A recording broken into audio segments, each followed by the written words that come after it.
Pense por um momento nas pessoas que trabalham mais do que deveriam, ganham menos do que merecem e mesmo assim encontram força para continuar. Não na luta, não na revolta, mas na resignação. Na ideia de que Deus tem um plano. De que as provações têm um propósito. De que a recompensa vem depois. Você já se perguntou por que tanta gente que tem todos os motivos para questionar a ordem das coisas prefere aceitar? Essa pergunta não é nova. E a resposta que um certo revolucionário russo deu para ela mudou o curso da história do século XX. Ele não era teólogo, não era filósofo de salão e não escrevia para ser admirado. Escrevia para ser usado. Suas ideias foram responsáveis por derrubar impérios, criar nações e dividir o mundo ao meio por décadas. Seu nome era Vladimir Lenin. E sobre a relação entre fé e poder, entre espiritualidade e obediência, ele foi direto ao ponto com uma frase que incomodou tanto ateus quanto religiosos. Religião é uma espécie de aguardente espiritual. Nos próximos minutos, você vai entender quem foi esse homem, o que o levou a essa conclusão e por que essa ideia ainda divide opiniões com tanta intensidade. A interpretação, como sempre, é sua. Contextualização da vida de Vladimir Lenin. Vladimir Ilyich Ulyanov nasceu em 22 de abril de 1870 em Simbirsk, uma cidade às margens do rio Volga, no coração da Rússia Imperial. Filho de um inspetor escolar que havia conquistado a nobreza menor pelo mérito profissional, Vladimir cresceu em uma família culta, disciplinada e relativamente privilegiada para os padrões da época. Ninguém que o conhecia na infância suspeitaria do que estava por vir. O primeiro choque veio quando ele tinha 16 anos. Seu irmão mais velho, Alexander, foi executado pelo governo czarista por participar de uma conspiração para assassinar o czar Alexandre III. A família foi socialmente destruída. Amigos se afastaram. A Universidade de Kazan, onde Vladimir estava matriculado, o expulsou meses depois por participar de manifestações estudantis. Ele tinha 17 anos e já era visto como subversivo. O impacto da morte do irmão nunca foi completamente elaborado em público. Lenin raramente falava sobre Alexander. Mas quem o estudou de perto acredita que aquela execução plantou nele algo que nunca mais saiu, uma raiva fria e metódica contra o sistema que havia matado seu irmão, e uma determinação de derrubá-lo não por impulso emocional, mas por construção racional. Estudou direito por conta própria, já que as universidades estavam fechadas para ele, e se formou com distinção. Mas o direito nunca foi seu destino real. Mergulhou nos textos de Marx e Engels com a mesma intensidade com que outros mergulham em vocações religiosas. O marxismo para Lenin não era apenas teoria, era um método, uma ferramenta, um mapa para a revolução que ele considerava inevitável.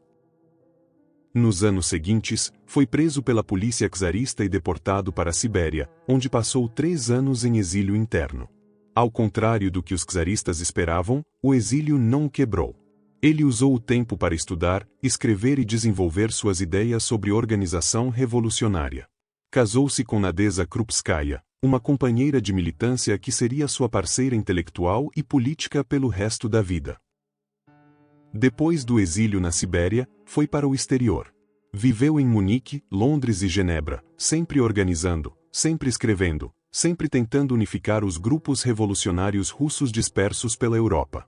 Foi nesse período que fundou o jornal Iskra, a Centelha, que servia simultaneamente como veículo de propaganda e como ferramenta de coordenação política entre revolucionários espalhados por diferentes países. Em 1905, quando uma revolução frustrada sacudiu a Rússia e foi brutalmente reprimida pelo czar, Lenin estava no exílio observando e aprendendo. Em 1914, quando a Primeira Guerra Mundial explodiu e socialistas em toda a Europa apoiaram seus governos nacionais, Lenin foi um dos poucos que se recusou a fazê-lo, denunciando a guerra como um conflito entre impérios pelos quais os trabalhadores não tinham nada a ganhar. A virada decisiva veio em abril de 1917. A Rússia estava em colapso. O czar havia abdicado. Um governo provisório hesitante tentava manter a ordem enquanto o país sangrava na guerra. Lenin estava em Zurique quando soube das notícias. O governo alemão, calculando que ele desestabilizaria ainda mais a Rússia e a tiraria da guerra, providenciou seu transporte de volta ao país em um trem lacrado que atravessou a Europa. Foi um dos momentos mais estranhos da história, um império financiando seu próprio inimigo ideológico para derrotar outro inimigo mais imediato. Lenin chegou a Petrogrado em abril de 1917 e imediatamente chocou até seus próprios aliados com a radicalidade de suas propostas. Enquanto outros queriam negociar, ele queria tomar o poder.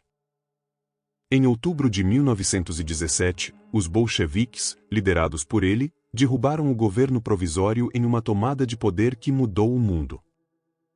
Os anos seguintes foram de guerra civil brutal, fome, terror político e construção de um Estado sem precedentes históricos. Lenin governou com uma mistura de idealismo revolucionário e pragmatismo cruel que desconcertava aliados e inimigos.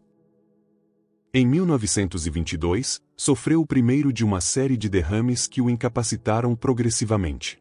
Morreu em 21 de janeiro de 1924, aos 53 anos, antes de ver o que Stalin faria com tudo o que havia construído. Seu corpo foi embalsamado e exposto em um mausoléu na Praça Vermelha, em Moscou, onde permanece até hoje. Uma ironia que ele provavelmente não teria apreciado: o homem que combateu o culto religioso tornou-se ele mesmo objeto de um culto. A diferença, diriam seus seguidores, é que o dele era baseado em realizações reais. Seus críticos discordariam. Duas obras centrais de Vladimir Lenin: O Estado e a Revolução. Escrito às vésperas da Revolução, argumenta que o Estado burguês deve ser destruído e substituído pela ditadura do proletariado. Um dos textos políticos mais influentes do século XX. O Socialismo e a Religião. O ensaio onde Lenin formula a metáfora da aguardente espiritual e expõe sua visão sobre o papel da religião na luta de classes. Curto, direto e devastadoramente político. Principais pontos de reflexão. A religião como entorpecente social. A metáfora da aguardente não foi escolhida por acaso. Lenin sabia que a Rússia czarista tinha um dos maiores índices de consumo de álcool do mundo. A vodka era barata, abundante e eficaz para fazer o trabalhador exausto suportar mais um dia de miséria sem questionar quem a causou. Para Lenin, a religião operava da mesma forma, só que de modo ainda mais eficiente. Não custava dinheiro, não deixava ressaca visível e produzia uma submissão que o trabalhador chamava de fé e defendia com orgulho. A crítica não é que as pessoas que creem são ingênuas. É que sistemas de crença, assim como qualquer outra instituição social, podem ser usados de formas que beneficiam uns e prejudicam outros. Vale perguntar: quem se beneficia quando os oprimidos encontram consolo na religião em vez de na organização política? A aliança histórica entre o trono e o altar. Lenin não estava inventando uma teoria. Estava descrevendo um padrão histórico documentado. Na Rússia imperial, a Igreja Ortodoxa era parte do aparato do Estado czarista. O czar era chamado de ungido de Deus, e o clero pregava a obediência ao soberano como dever religioso. Mas esse padrão não era exclusivo da Rússia. Na França do antigo regime, a Igreja legitimava a monarquia absoluta. Na Espanha, a Inquisição servia simultaneamente ao poder religioso e ao poder político. Na América colonial, missionários preparavam o terreno para a conquista. A passagem de Romanos 13:1, que ordena sujeição às autoridades porque foram estabelecidas por Deus, foi usada durante séculos para justificar essa aliança. Isso não significa que toda expressão religiosa serve ao poder. Significa que, historicamente, as instituições religiosas e políticas souberam se apoiar mutuamente de formas que merecem ser examinadas com olhar crítico. A justificação teológica do sofrimento. Uma das críticas mais afiadas de Lenin era direcionada à teologia do sofrimento. Em praticamente todas as tradições abraâmicas, a dor presente é apresentada como prova, aprendizado ou caminho para algo maior. O sofrimento tem sentido porque faz parte de um plano divino. Para Lenin, essa narrativa era funcionalmente conveniente para quem estava no topo da hierarquia social. Ela transformava a injustiça estrutural em providência espiritual. Mateus 5. 3 declara bem-aventurados os pobres de espírito, e essa passagem foi historicamente interpretada de formas que exaltavam a humildade e a aceitação diante da privação. Lenin não negava que havia dignidade na pobreza. Negava que essa dignidade devesse substituir a pergunta sobre por que a pobreza existe e quem lucra com ela. A caridade como gestão da desigualdade. Lenin tinha uma visão específica sobre a caridade religiosa que ainda hoje provoca debate.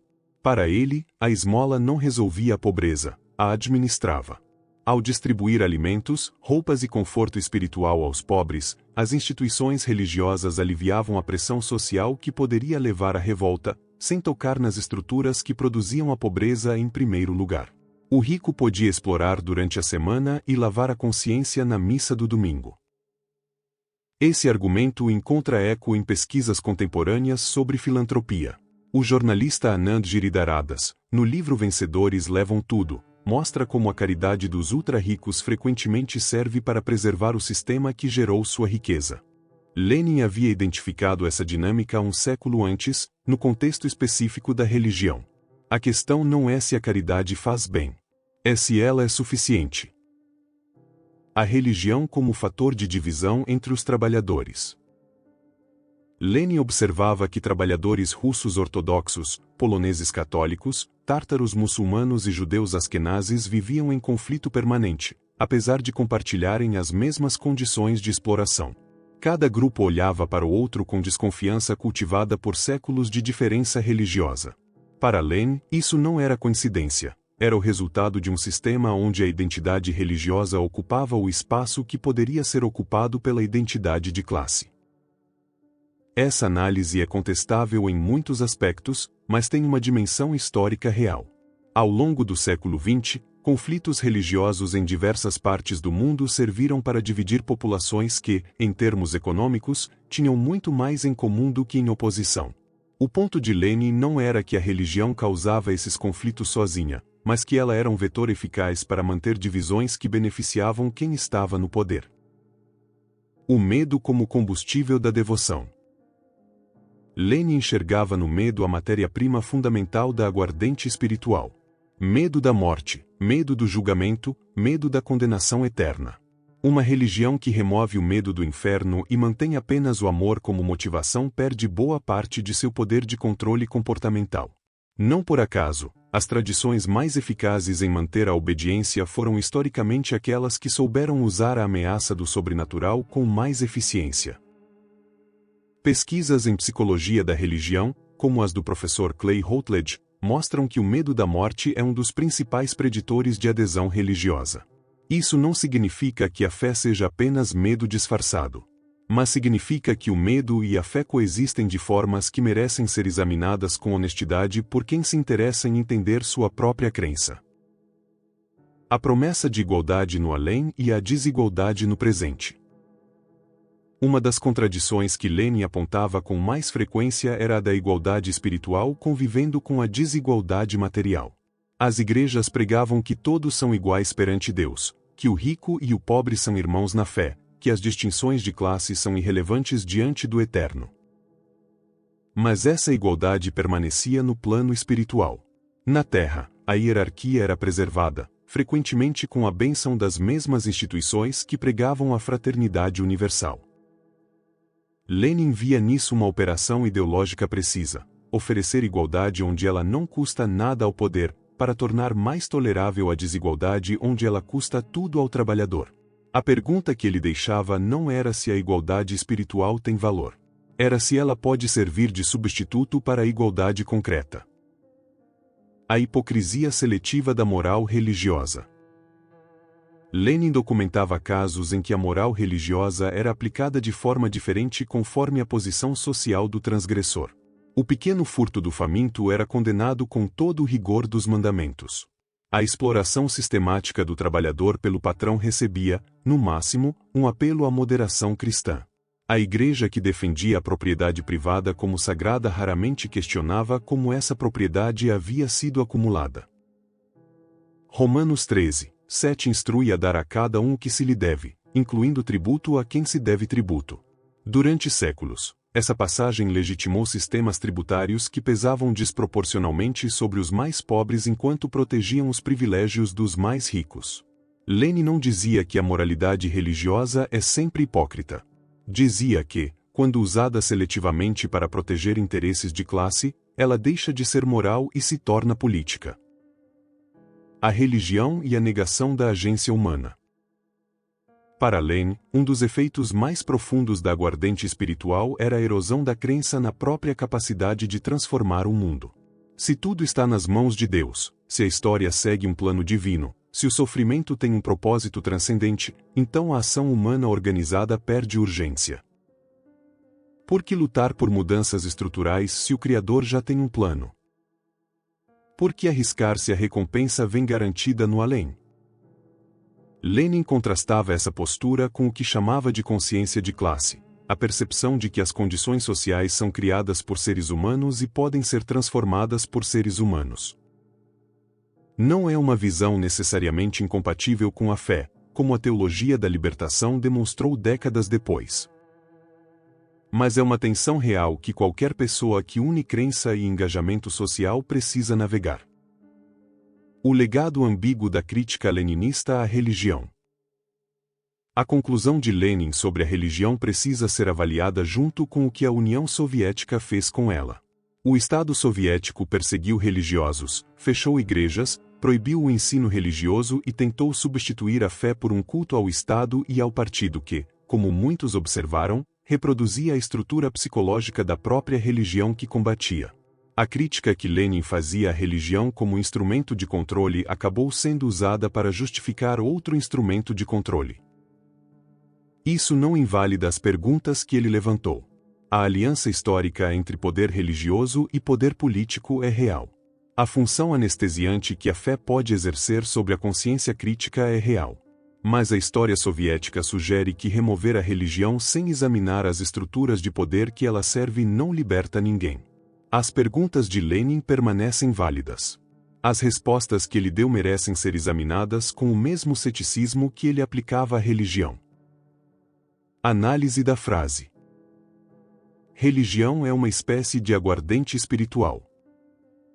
A escolha da metáfora da aguardente não foi aleatória. Lenin escrevia para trabalhadores russos que conheciam muito bem os dois lados do álcool, o alívio temporário que ele oferecia e o preço que cobrava pela manhã seguinte.